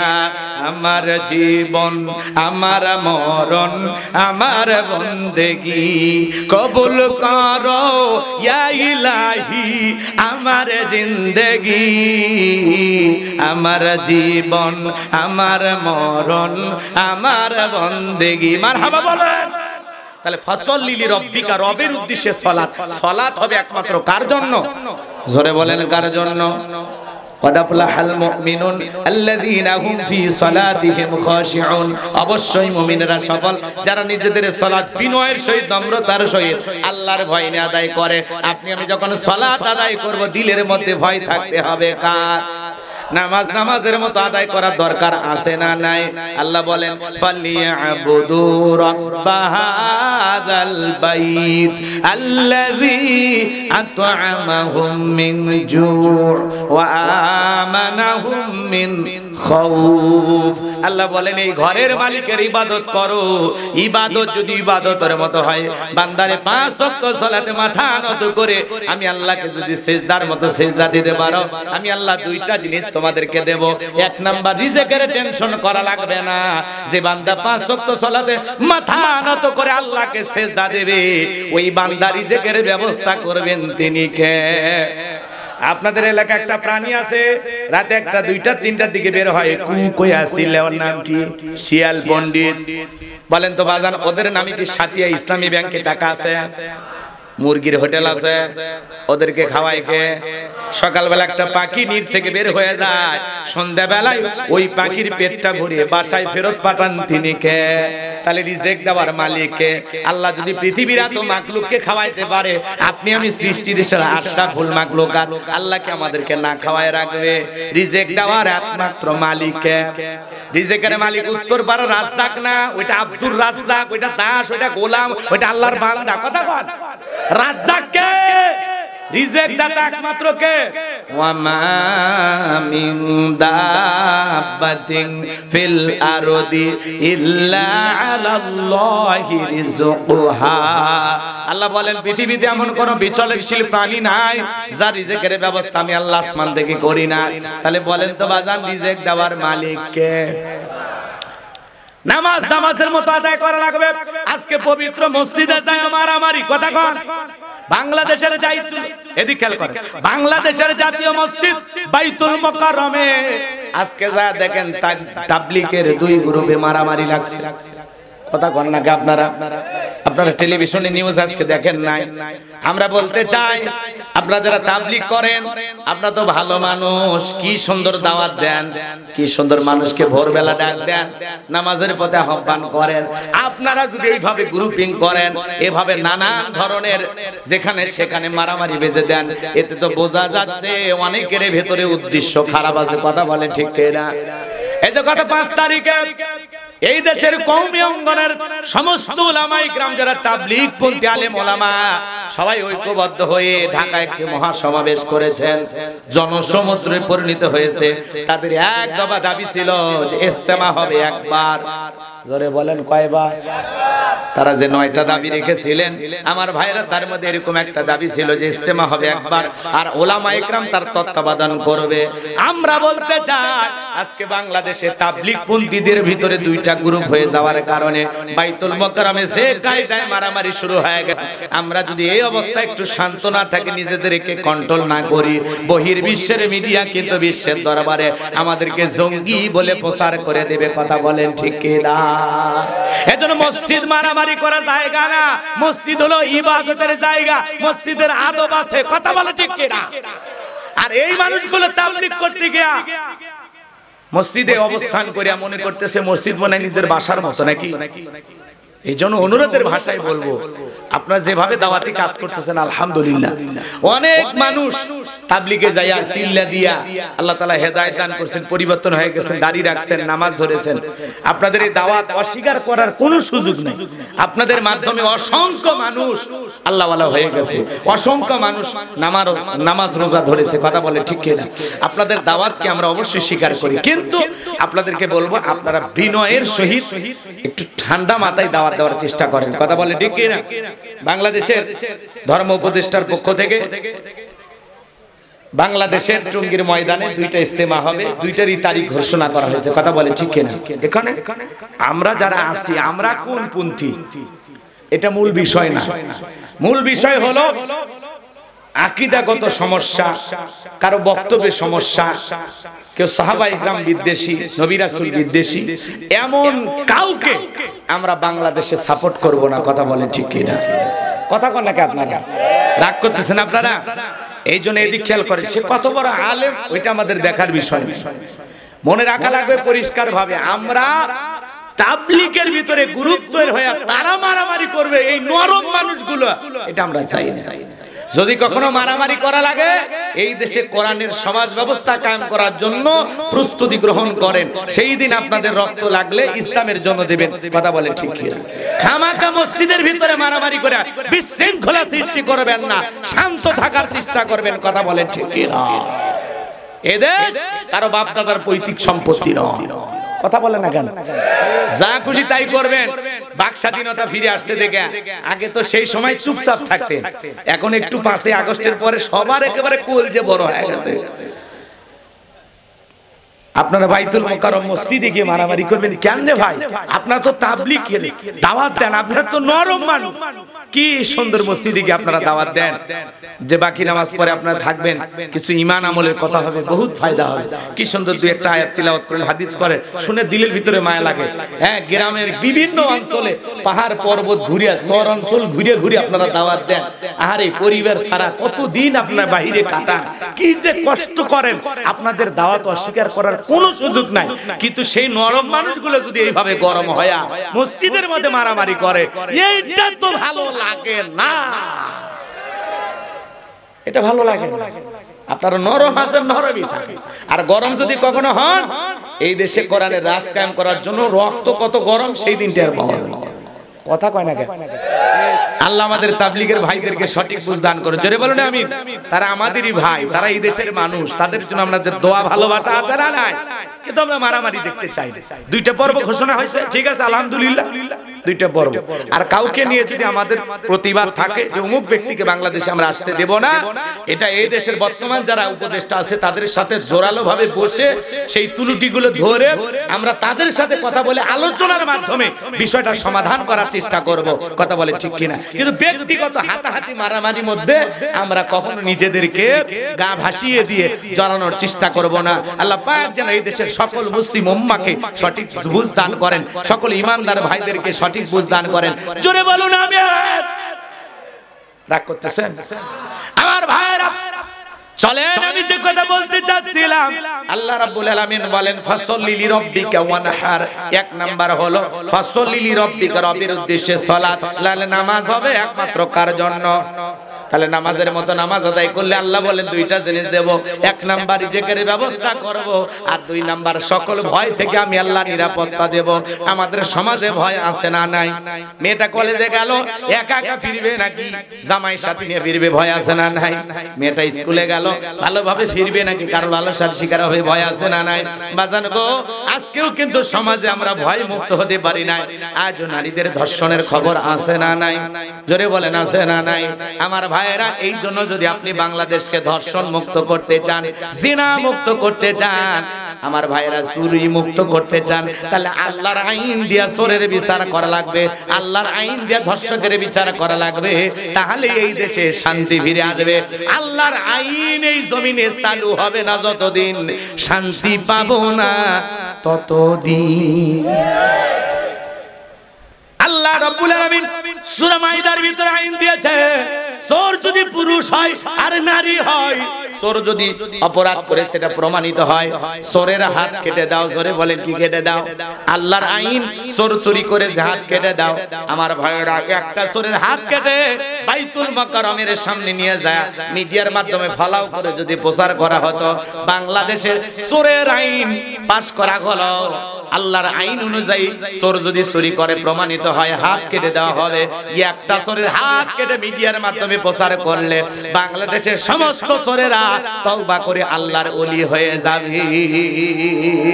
তাহলে সমাজে আল্লাহর আইন চালু হোক। কারা কারা আছেন 2টা হাত তুলে মালিককে দেখান। লিল্লাহি তাকবীর। আলা লাহুল খালকু ওয়াল আমর। সৃষ্টি যার, আইন চলবে সে আল্লাহর। কথা বলে ঠিক কি না? আল্লাহর বিধানে মুক্তি, আল্লাহর আইনে শান্তি। আল্লাহর বিধান জমিনে কায়েম না হওয়া পর্যন্ত ওই লেনিন কানভান্সের আইন দিয়া, ওই ভারতের দাদার আইন দিয়া, লন্ডন আমেরিকার আইন দিয়া পৃথিবীর এক মাটিতেও শান্তি প্রতিষ্ঠিত হবে না। এই শান্তি যদি প্রতিষ্ঠিত করতে চান, আল্লাহর আইন চালু করা লাগবে জমিনে। কথা বলে ঠিক কি না? আল্লাহর আইন যদি একবার এই জমিনে চালু হয়ে যায়, বাংলাদেশটা জান্নাতের টুকরা পরিণত হয়ে যাবে। কথা বলে ঠিক কি না? কোনো মারামারি থাকবে না, টেন্ডারবাজি সাদাবাজি থাকবে না। কথা কয় না? যারা ক্ষমতায় ছিল লুটপাট করে খেয়ে নিয়েছে, আবারও কেউ ক্ষমতায় এসে লুটপাট করে খায়। আমরা চাই, আমরা আর কোন জালেম স্বৈরাচারকে দেখতে চাই না। কথা বলে ঠিক কি না? আমার ভাইয়েরা চলেন সামনের দিকে যাই। আল্লাহ রাব্বুল আলামিন বলেন ফাসল্লি লিরাব্বিকা ওয়ানহার। 1 নাম্বার রবের উদ্দেশ্যে সালাত আদায় করা। তাহলে 5 ওয়াক্ত সালাত মসজিদে গিয়ে জামাতের সহিত আল্লাহর কোন কোন বান্দা আদায় করবেন? 2 হাত তুলে দেখান। আল্লাহ সবাইকে 5 ওয়াক্ত নামাজি বানায় দেন। জোরে বলেন আমিন। হাত নামান। শুধুমাত্র 5 ওয়াক্ত না, না ওই কাম আমি করি না, বাদ দেন। এদিক দোয়া করব। এই যে শেষের দিকে এসে গেছে, কষ্ট হয় আপনাদের। এদিক খেয়াল করেন। তাহলে রবের উদ্দেশ্যে সালাত আদায় করব। ওয়ানহার মানে কুরবানি করা, নিজের আমিত্ব কুরবানি করা, অহংকারকে কুরবানি করা, নিজের ভিতরে থাকা পশুসুলভ আচরণকে কুরবানি করা। এদিক খেয়াল করেন, এদিক খেয়াল করেন। 7 জন গরু ভাগে কেনে, 4 জন ধরে ধরে টানে, পেছন থেকে 3 জন ঠেলে। এমন এক গরু কেনে যেই গরুর উপরে বয়স্ক ভাতা ওয়াজিব, শরীরে সব হাত দেখা যায়, এমন গরু জবাই করলে হবে না। আল্লাহ বলে তাসুরুন নাদিরিন, চমৎকার একটা গাবি জবাই করো, হুষ্টপুষ্ট দেখতে সুন্দর। কথা বলে ঠিক না? কুরবানির ওয়াজ করার সময় নাই। খেয়াল করেন, যারা কুরবানি দিবেন 3টা জিনিস খেয়াল রাখবেন। কয়টা? 3টা। 1 নাম্বার নিয়ত সহি, যে আমি কুরবানি দিতেছি একমাত্র আল্লাহকে রাজি খুশি করার জন্য। কথা বলেন না কেন? কুরবানি না দিলে ছেলে মেয়ে মানুষের গোশতের দিকে তাকায় থাকবে। প্রয়োজনে আমি সুদের টাকা দিয়ে হলেও কুরবানি দেব, কিস্তি তুলে দিলেও কুরবানি হবে, কিস্তি তুলে দিলে হবে কুরবানি। হবে না। অনেকে বলে জামাই বাড়িতে গোশত না বাড়লে মান সম্মান থাকবে না, কুরবানি না দিলে গ্রামের মানুষের চোখে ভালো থাকবে না। এরকম চিন্তা ভাবনায় যারা কুরবানি দেবে এদের কুরবানি হবে না। তাহলে কুরবানি দিতেছি আমি একমাত্র আল্লাহকে রাজি খুশি করার জন্য। আর 2 নাম্বার এদিক খেয়াল করেন, ইনকামটা বৈধ হওয়া লাগবে। যেই টাকা দিয়ে কুরবানি পশুটা ক্রয় করবেন টাকাটা হালাল হওয়া লাগবে। আল্লাহ পবিত্র, তিনি পবিত্র বস্তুকে ভালোবাসে। এই জন্য ওই সুদের টাকা, ঘুষের টাকা, হারাম টাকা, ওই টাকা দিয়ে কুরবানি দিলে কুরবানি হবে। তাহলে ইনকামটা বৈধ হওয়া লাগবে। 3 নাম্বার, ফাসাল্লি লিরাব্বিকা ওয়ানহার, আগে নামাজ পড়ো তারপরে কুরবানি করো। নামাজ হবে যেই রবের জন্য, কুরবানি হবে সেই রবের জন্য। ওয়ালাকি ইয়ানালুহু তাকওয়া মিনকুম, আল্লাহ বলে বান্দা 5 লাখ টাকার গরু কুরবানি দিলি ওইটা আমি দেখি না, তুমি যদি 20,000 টাকার একটা ছাগল কুরবানি দাও, তোমার নিয়ত যদি সহি হয়, টাকাটা যদি হালাল হয়, তুমি যদি নামাজি হয়ে কুরবানি দিতে পারো, ওই ছাগলের রক্ত জমিনে পড়ার আগে আমি আরশের মালিক আল্লাহর কাছে কবুল হয়ে যাবে। এজন্য কুরবানি হবে কার জন্য? আল্লাহর জন্য। দিতে রাজি আছেন তো ইনশাআল্লাহ? এবার 3 নাম্বার আয়াত, ইন্না শানিয়া কাহুয়াল আবতার। আল্লাহু আকবার। আমার আল্লাহ ডেকে বলে, নবী গো মন খারাপ করবেন না। ওই আবুল হাবুদ বাদশা আপনাকে লেজ কাটানির বংশ বলে। ও নবী আপনি মনের মধ্যে কষ্ট নেবেন না, আপনার ছেলে সন্তানগুলোকে আমি আল্লাহ শিশুকালে নিয়েছি। ও নবী আপনি মনের মধ্যে কষ্ট নেবেন না। এই পৃথিবীর জমিনে আপনাকে মহব্বত করা, আপনাকে ভালোবাসার কোটি কোটি রূহানি সন্তানকে এটা পাঠাবো। নবী গো যারা আপনার জন্য জীবন দিতে রাজি, আল্লাহু আকবার বলেন। আজকে পৃথিবীতে 700 কোটি মানুষ, এর মধ্যে 200 কোটি মুসলমান, আমরা সবাই রাসূলের রূহানি সন্তান। ভাই কি কষ্ট হচ্ছে আপনাদের না? আর 5 মিনিট, সর্বোচ্চ 5-7 মিনিটের মধ্যে আমি দোয়ার দিকে চলে যাচ্ছি। কষ্ট হচ্ছে নাকি আপনাদের? এদিক খেয়াল করেন। তারপরে একটা পর্যন্ত আপনারা ছিলেন, সমস্যা নেই। আমার ভাইরা এদিক খেয়াল করেন, নবীজির অপমানে যদি না কাঁদে তোমার মন, মুসলিম নয় তুমি মুনাফিক, নবীজির দুশমন। কথা বলেন ঠিক কি না? আমার ভাইরা মুসলমান যারা হবে এরা কখনো নবীর অপমান মেনে নিতে পারে না। কথা কোন না না না দরকার নাই, অনেক হয়েছে। যুবকেরা নিজেদেরকে কন্ট্রোল করে রেখেছেন 25 বছর, যাদের সন্তানদের বয়স হয়ে গেছে, বিবাহের ব্যবস্থা করবে। এদিক খেয়াল করেন, শেষ কথাটা 5 মিনিটে ফিনিশিং দিয়ে যায়। কষ্ট হচ্ছে নাকি আপনাদের? এদিক খেয়াল করেন, নবীকে আল্লাহ তাআলা বলতেছেন, ও নবী আপনার ছেলেগুলোকে নিয়ে মন খারাপ করবেন না। এই দুনিয়ার জমিনে আপনার রূহানি সন্তান আমি পাঠায়া দেব, যারা আপনাকে নিজের জীবনের চাইতে বেশি ভালোবাসবে। আল্লাহু আকবার বলেন।